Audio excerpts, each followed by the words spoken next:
We are going to hear from Chris Su. Chris Su is it's from the territory of Christmas Island in the Indian Ocean. He has been with the Shire of Christmas Island since 2010 in a range of roles from community services to planning, and is keen to learn from fellow local government colleagues in heritage and planning space. Chris is going to present on Father Christmas, Heritage Keeping in Isolation. Thank you, Chris.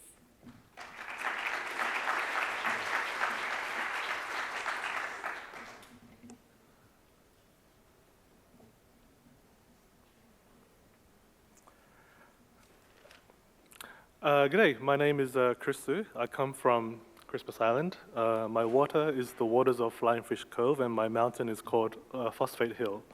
I acknowledge the custodians of the land and waters of the Whadjuk country are people who have never ceded sovereignty, and like us and our Pilbara colleagues from earlier today, are marginalized without sufficient self-determination in our own affairs. I'd like to thank DPLH for including Christmas Island for the second year in a row with my wonderful learned colleague, Helene Bartelson, presenting in Albany last year on the Chinese cemeteries on Christmas Island. I'm told that some of you were there, and I thank you for sitting through my introduction of the island again for the benefit of our 2025 audience. I'd like to make a quick reference to Miss Amy Stephen from the Murujuga Aboriginal Corporation on day one on her talk about heritage on her country. She coined the phrase, working in an imperfect system, when she was describing the way that First Nations people in her land have to interface with the Crown.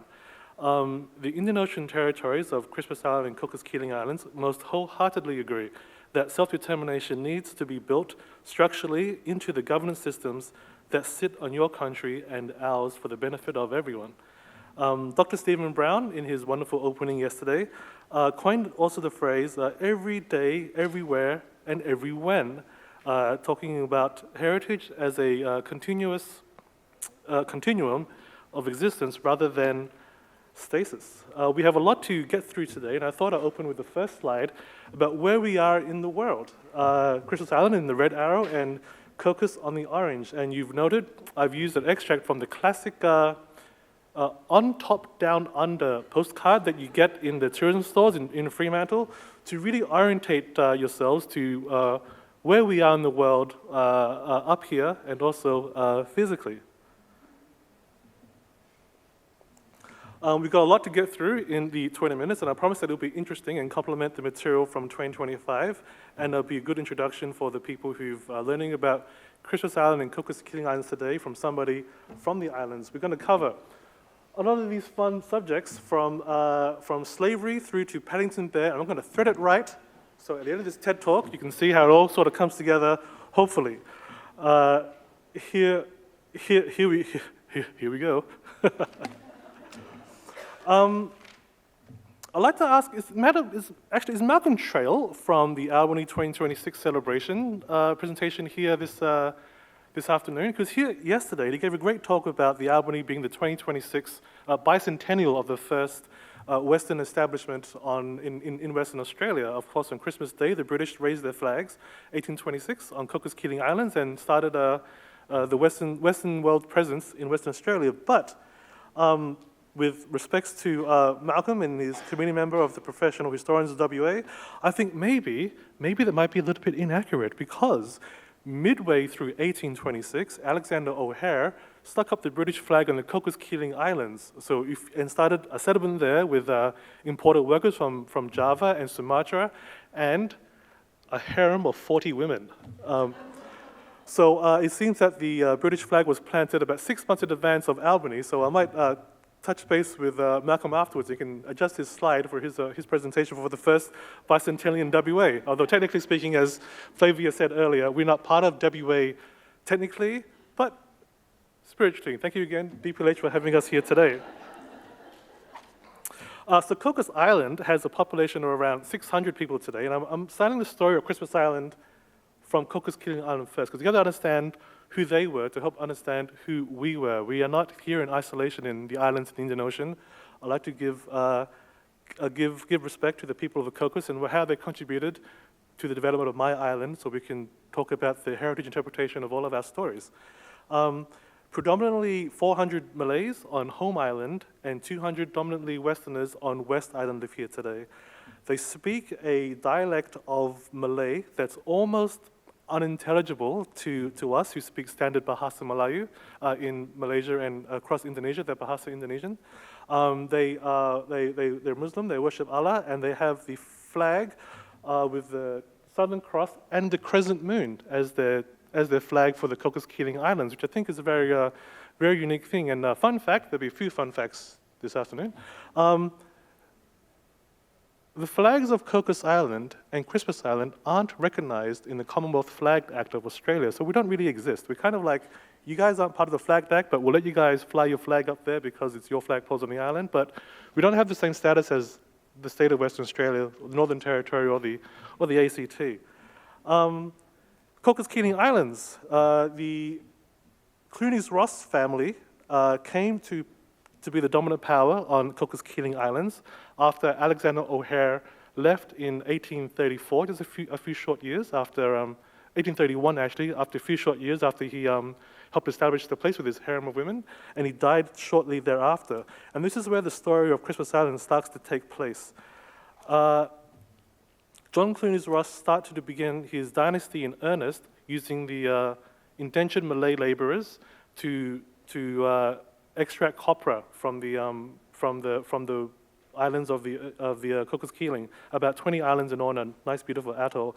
Coconut copper industry was created and mostly indentured by Malays from Sabah and Borneo in the 19th century, and he was granted for his, good work the Cocos Keeling Islands in perpetuity by Queen Victoria in 1886. This is like peak colonial behavior. You can see his hat over there, George Clooney's-Ross, with his pith helmet, and what he's scratched, it might be a bit hard to see, but what the picture is in the background is a rock carving that he put on Christmas Island when he went with his Cocos Keeling Island workers to Christmas Island to do some establishment of human settlements there.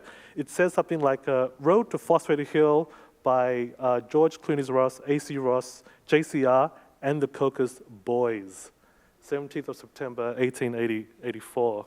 Not very good to call men boys, I think. And this is what life was like on the Cocos Keeling Islands then. We can see, sorry. Back, is this? We can see through the pictures on the bottom right, it was his estate, the Oceania House as it's called today.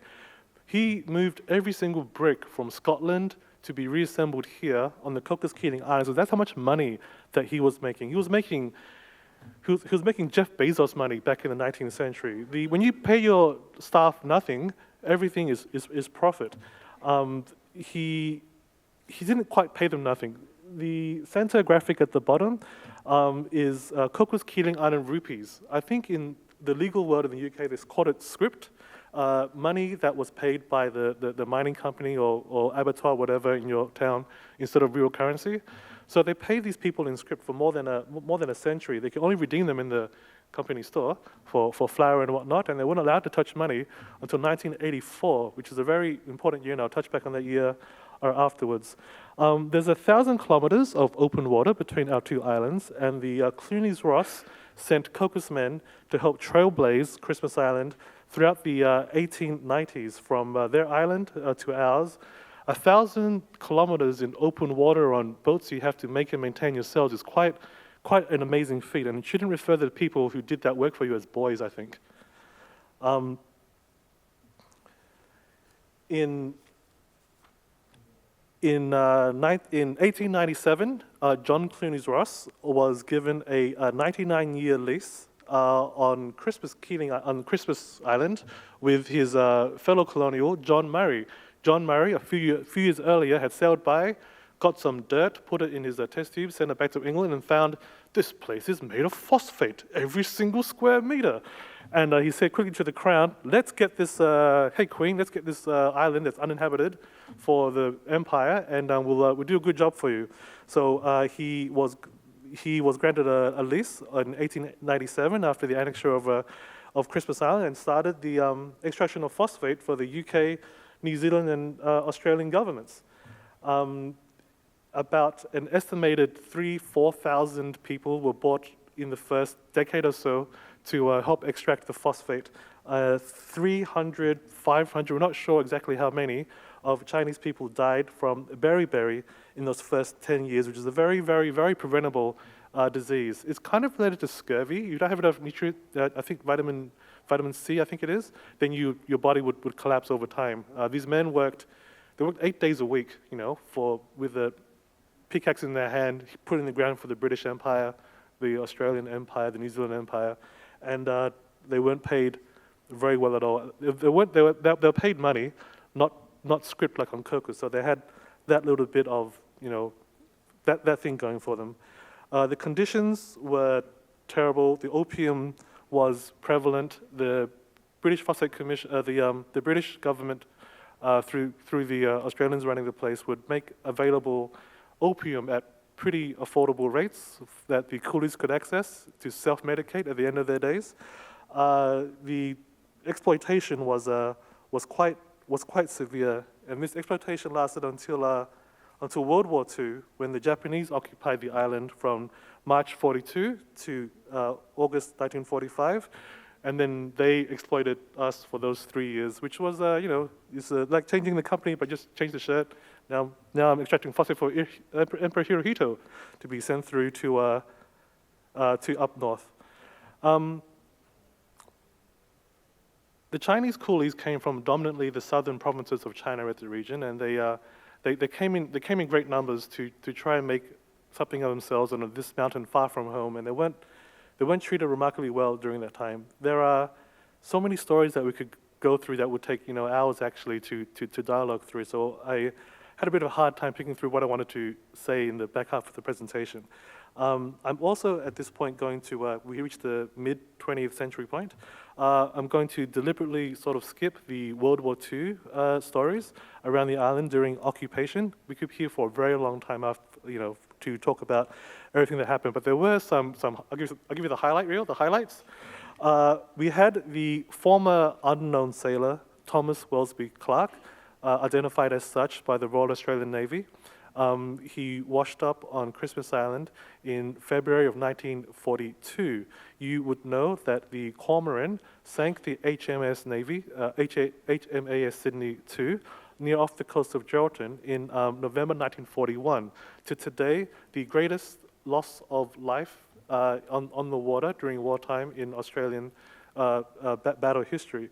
Thomas Welsby Clark, in his Carly float, made it all the way to Christmas Island, where he rested for 60 years before the Royal Australian Navy came back to take him to start the genetic research to help narrow down through the bloodlines of the families of the HMS Sydney II, which are still around, to determine with great efficacy that this man came from the Clark family in Queensland. During occupation, the Chinese people, we put on what I think is the first go-slow strike in the history of Australia. We knew what was happening to the motherlands back in Asia, and we knew what the Japanese wanted to take our phosphate for the benefit of their war engine. So suddenly when they came through, oh, sorry, sir, the rail broke, we can't extract phosphate today. So they didn't extract much phosphate off our island, actually, and they were also frustrated by the Allied Navy's submarine action in the Java Strait. They would strike at the passing Japanese freighters to see what they can get. So that was very interesting. The Japanese were so frustrated with the lack of phosphate production and having to keep all these Chinamen fed, Malays fed on Christmas Island, that they took all of us, pretty much almost all of us, to work camps in Java. 800 of us, about 800 we think were taken, and only dozens made it home after the war, like dozens out of 800. If that was a statistic in any battle that you have, any conflict in the world, that would go down as the worst hit rate in the history of combat, I think. Dozens out of 800. We have some first-hand accounts, written journals from men who were POWs under the Japanese across Sumatra. They are in our archives at the library of the Shire of Christmas Island, and we can share them with you guys through PDF if you like, if you're very interested in that sort of thing. There are Japanese pillboxes, defensive structures, and the ruins of a Shinto torii gate that the Japanese left behind on Christmas Island that the British decided to, with help from the Chinese in directions, to burn at the end of occupation because we didn't really like it being there. It is the only part of what is modern-day Australia that was occupied by the Japanese. So here we are in mid-century Christmas Island. We have a couple of things to go through in this part of the presentation, from communists to Menzies to Chinese triads and Taiwanese independence. How does this all marry up? Well, we're in a different part of the world than WA, and I'll take you through it as best as I can. We have a graphic here in the top right of Lee Min, leader of the Communist Gepang gang in the Ipoh district of Malaysia in 1941. We have a propaganda leaflet up in the center, dropped across Malaya, urging people to come forward with any stolen brand light machine guns for a $1,000 reward. The Malayan emergency was in full effect. Now, the Malayan emergency, you see, the Communist Party in Malaysia, with ties to China, attempted to overthrow the British in colonial Malaysia after the Second World War. On 16th of June, 1848, 3 Westerners were killed in 2 separate estates by the Malaysian Communist Party members, and so the Malayan emergency began. And many battles you would be, I think, familiar with. The RAF came to support, Australian Defence Signals Directorate came through to Malaya to offer their intelligence capabilities, the Army, Royal Australian Navy, and so on, until the Malayan emergency was declared over in 1960. So notably, Australians were there, however, to 1966 in some kind of capacity to make sure the commies didn't get ahead. I'd like to draw your attention then to this point about the views of the Christmas Island population while this mid-century Cold War, sort of hot war really, was going on between the East and the West. We have here a slide that depicts the sign in the background is the Chinese people of Christmas Island donating to the Kuomintang, the Republic of China, Chinese Taipei, Taiwan, political party of the 1930s. Photo sources from the National Archives of Australia. And we have also, to the right, the Coolies Memorial in the Chinese cemetery that my esteemed colleague Elaine would have talked about last year, I think. This memorial was put up by the Chinese Literary Association with help from the mining company at the time to be a testament to the people who came before us, the many, many, many thousands who toiled under the British, Australian, New Zealand yokes for next to nothing, dying of beriberi. And I'd like to point out a symbol that was chosen at on the drawing papers on the top right-hand side and then in real life at the bottom right. It was the rising sun symbol. For many years, the National Library of Australia had put in their list that this was a Japanese memorial to the soldiers who died in 42 to 45 on CI. I'm like, the Japanese didn't lose anybody. They won. They came almost undefeated. They lost 2 guys by accident. We got their deaths catalogued on the island, but we didn't kill them. They died by themselves. The Taiwanese The Taiwanese flag has the white and blue sun, which symbolizes eternal progress or forever progress for the people who believe in democracy in the KMT. And that was made its way to the flag of Taiwan, as we can see the mono flag to the left. You can see in the pictures, the 2 men at the back, they're carrying flags. It's a flag of a white sun against a blue background. And this sun symbolism, present in some Buddhist sects, but is the known symbol of the Kuomintang. The Kuomintang, is the party that ended up taking over or establishing themselves on Taiwan. And we've used that as a symbol as well for our memorial headstone, for our memorial Coolies Memorial. And there's also some suggestions that this is also a Taiwanese politics, very influenced by secret societies and triads and so on and so forth. So the symbolism, the Hongmen society and the Earth and Heaven societies had some Buddhist, quasi-religious of the suns. There were many, there were triad members and amongst the coolies back then. Not everyone was a secret society, but there were definitely some. they helped influence the thinking across Christmas Island in the mid-century. This is a picture of the Chinese Literary Association in the late 1990s. There's a white kid breakdancing in the front. I don't know how he got there, but that kid is there.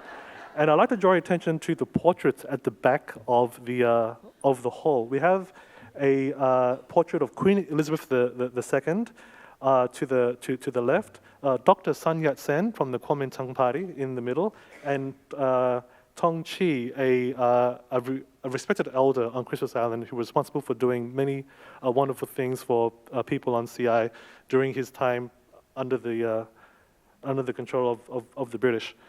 Our understanding of the world politically was we were pretty, not pro-Crown, but we saw that the Western Crown in Elizabeth was an ally to the KMT because Communist China was kind of like the big bad in the mid-century last year, mid-century last century, and maybe mid-century this century, I'm not quite sure. Which brings us to the back half of the 1950s, where I'm going to draw upon about how did CI become part of Australia? Whose idea was it? Well, classic as the stories, as my colleagues from the Aboriginal Corporation would know, and my Pilbara colleagues, it was a couple of white guys sitting around deciding where to do your land. So we have Prime Minister Menzies there, raised questions about sovereignty of CI to London in '55.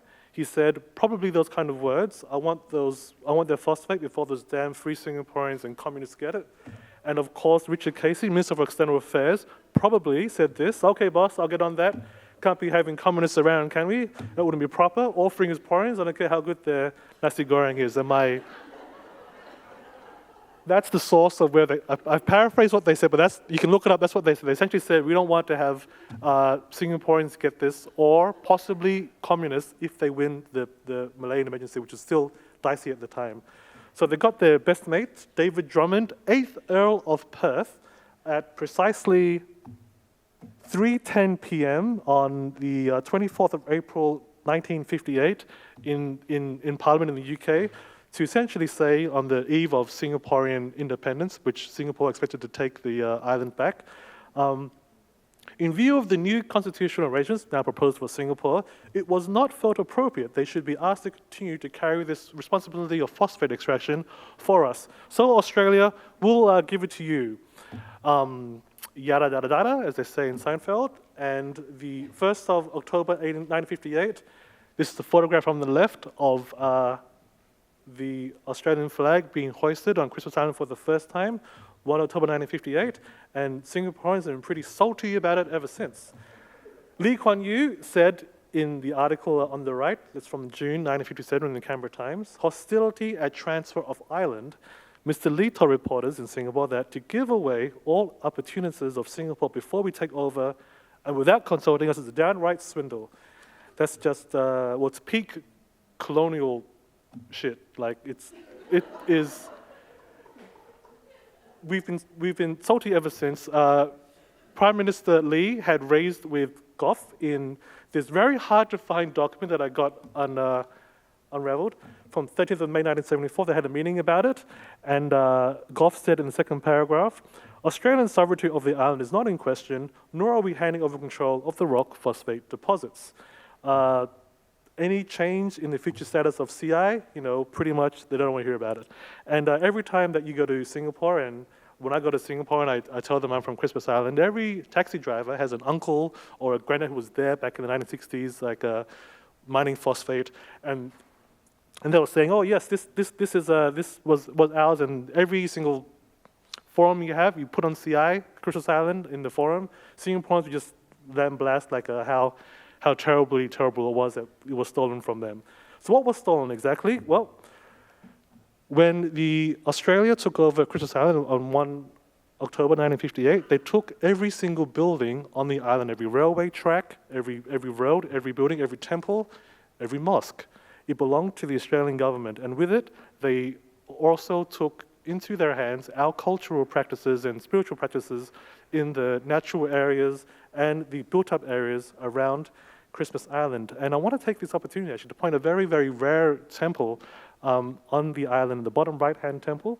The bottom right-hand temple is for a Muslim deity, actually. So we know Allah only has, in Islam, Allah is the God overall. They don't really worship anybody in their canon except for Allah, with respect to Muhammad being their prophet. But in a certain sort of dying out sect in Southeast Asia, the Dato Gong sect, they are known to also build temples for Muslim deities and worship to them. So this is Haji Muhammad temple. He has a statue wearing a songkok hat, the Islamic hat of faith, sitting in one of our temples in the forest. And he receives a blessing every year from my line dance team, who goes to every temple at the beginning of the Lunar New Year to bless appropriately. The National Trust of WA has come through in about 6 years ago, I think it's now, well, before the pandemic, like 8 years ago, to help do some documentary work on our temples. And of course, Helene Bartleson has also made extensive works, including technical drawings, which I've referred to here, of the 19-odd temples and shrines, all active today, actually, on Christmas Island. You will find incense, fresh fruit, and offerings at every single one of these sites today, unbroken from the time of the Chinese coolies. The Chinese coolies built the majority of these temples as places of worship and prayer throughout the islands in the fossil fields where they had to work for blessings and for protection. The Christmas Island Attaqua Mosque is the only mosque owned by the Commonwealth of Australia. I believe there are several ruins of mosques in South Australia and the desert areas, the Afghan Kamalis and so on, but this is still used today. It's my friend's wedding up there. I'll tell her that I used her wedding photo afterwards. And it is still upkept. It's one of the few Commonwealth Heritage listed buildings that's actively upkept by the Commonwealth. The nature of infrastructure repair works for the mosque is up there, and that is the repair work they did on the minaret. So there will be some people out there who just finished a federal election who say, oh, why are we spending Australian tax dollars on a Muslim mosque? Well, because you own it. We have a large range of Commonwealth Heritage lists places on Christmas Island, and I'm sad to report this is actually a bit of a low light in our heritage preservation, because the Commonwealth it could do a lot more to preserve them, the buildings that they have. Some of them are clearly abandoned and were only in use, in the mid-2005s, like mid-2000s. So we are going to go through, in the last couple of minutes, some of the things that the Christmas Island Shire has done, like 5 projects, that we help interpret our stories and our heritage to residents and visitors to the islands. The first project is called Our Streets Are Our Museums. This is my favorite. It is a walking tour of a mural program that we did several years ago and continue to this day. It's a Christmas Island public art walking trail. Every mural piece tells a story of the people who lived there or things that they did. And with the school came along and they did a walking trail tour on this Gesso app with the kids. The kids had to come to the library, go through the archives and learn about the history of the people and the places. So that helped to solidify a transmission of information to the next generation through the Year 8 entrepreneurship class who made this app, which is very wonderful. One of the murals, I'll talk about several murals today. This mural is for the Cocos, recognizing the Cocos Keeling Island contribution. I said earlier, I don't think it's right that the only interpretation about their story is to call them boys on the side of a rock face. So we painted them a mural inside the George Pham Shire building. This is the 2-penny stamp from 1967 and the 12-cent stamp from also the same period, sent out by Australia Post. And our artist, Automel, put the 2 stamps together, showing a Jukong man and his crew sailing the 1,000 kilometers across the water from their island to our island to pave the roads, to clear roads, dig wells, make human settlements. So when the first Chinamen came there, we went to work straight away, because the labor they did for about 10 years from John Clooney's Ross as slaves paved the way. So we decided that needed to have recognition. And to the bottom right, visiting Cocos elders give their approval and recognition. They call us East Cocos, those cheeky guys actually, instead of Christmas Island.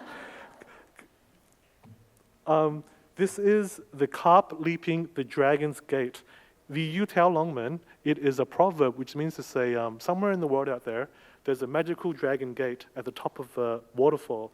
If you're a small, lowly carpfish and you can swim against the river, up the waterfall stream, dodge all the rocks, and leap over the dragon gate at the top, you become a celestial dragon. And that's where dragons come from. It's a prophet that we say to communicate to people that no matter where you are, how small you are, you try very hard, you can be a success in the future. It's like our version of the little engine that could, your story from your culture, I think. When we were painting this mural, a Buddhist monk came to us when we were painting. Bottom right, his name is Bodhi, and he asked us what it was about. We said the story of the Chinese coolies who came to the island as small people trying to make a success far from home. And the more that he spoke to us, the more we realized it wasn't just a story about the Chinese coolies. It was a story, we think, also of the British engineers who came through. They were also victims of the colonial capitalist system that the British Empire had a long time ago, and the Sikh soldiers who were there to keep an eye on us Chinese, they were also victims, so they were also trying to find a success far from home. And lastly, the asylum seekers who came in the last 10 years. We feel as if they are a type of carpfish that came to the island to try and find safety, which was their story of being far from home. And that is the story of the Streets Around Museum, so this particular mural, on the side of the Chinese Literary Association building. So the story not only for the Chinese coolies, but also of the different waves of people from then, yesteryear, and today, representing their stories on Christmas Island. And I think my time is about up at the moment. I have a few more slides to talk about. I can talk about this all day, but thank you very much for listening today. And speaking from Christmas Island, thank you very much.